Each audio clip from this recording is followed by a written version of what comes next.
Everyone, तो आज हम डिस्कस करने वाले हैं सावित्री बाई फुले के बारे में।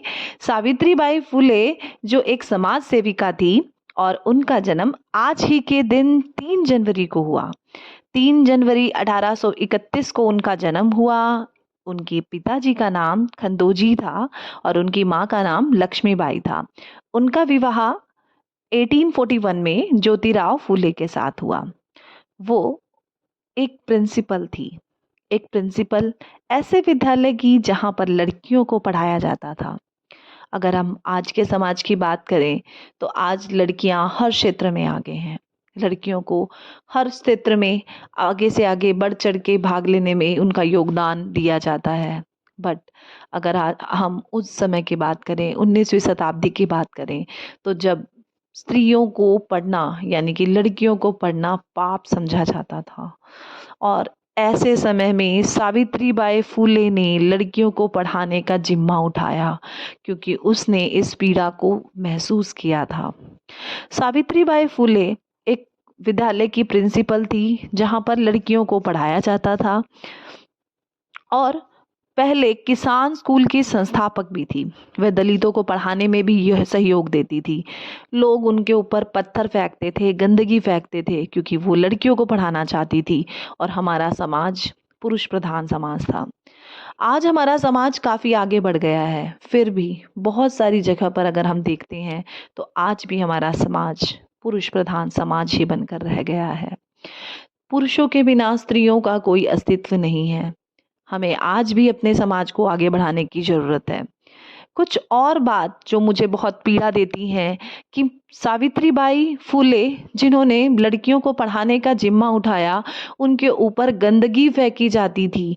वो अपने साथ एक एक्स्ट्रा साड़ी लेके जाती थी क्योंकि उनकी साड़ी पूरी तरीके से गंदी हो जाती थी। उनके ऊपर कीचड़, गोबर इत्यादि फेंका जाता था।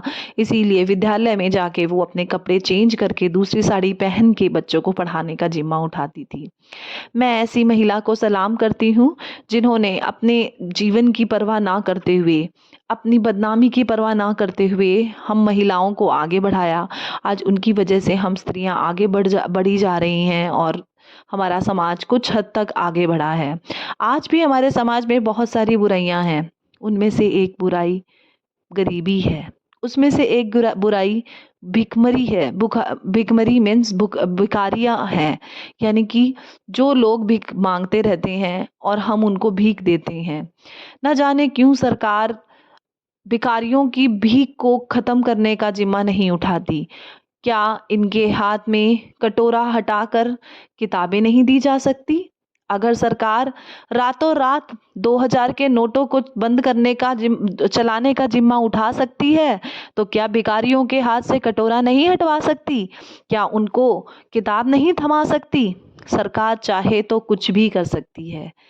और ये इस बात से भी कोई अनजान नहीं है कि हमारे देश में गरीबी का कारण लैक ऑफ एजुकेशन ही है। हाँ, आपने सही समझा, हमारे देश में गरीबी का कारण लैक ऑफ एजुकेशन है। और चाहे तो सरकार इस गरीबी को ख़त्म नहीं करना चाहती और पॉलिटिक्स खेल के आगे पॉलिटिक्स चलाना चाहती है, या फिर उनको यह काम करना नहीं आ रहा है। मैं अपनी सरकार से निवेदन करती हूँ कि भिखारियों की भीख को खत्म किया जाए। उनके कटोरे, उनके हाथ में जो कटोरा लेके वो इधर उधर फिरते हैं, उनके हाथ में कटोरे की बजाय उनको किताबें थमाई जाएं। मैं सरकार से निवेदन करती हूँ कि आतंकवाद को खत्म करने के लिए एम्प्लॉयमेंट के साधन हमारे देश में बनाए जाएं। कुछ ऐसा किया जाए कि हर घर में रोजगार हो। कोई भी घर अपने घर को चलाने के लिए आतंकवाद का सहारा ना ले। तो मैं चाहती हूँ कि मेरी वीडियो को ज़्यादा से ज़्यादा शेयर किया जाए ताकि ये बात सरकार तक पहुँचे और जो मैं आवाज़ अपनी उठाना चाहती हूँ वो सरकार सुने और इस बात पे थोड़ा सा गौर करे। धन्यवाद। आई होप आपको ये वीडियो अच्छी लगी होगी और अगर अच्छी लगी है तो प्लीज़ मेरे चैनल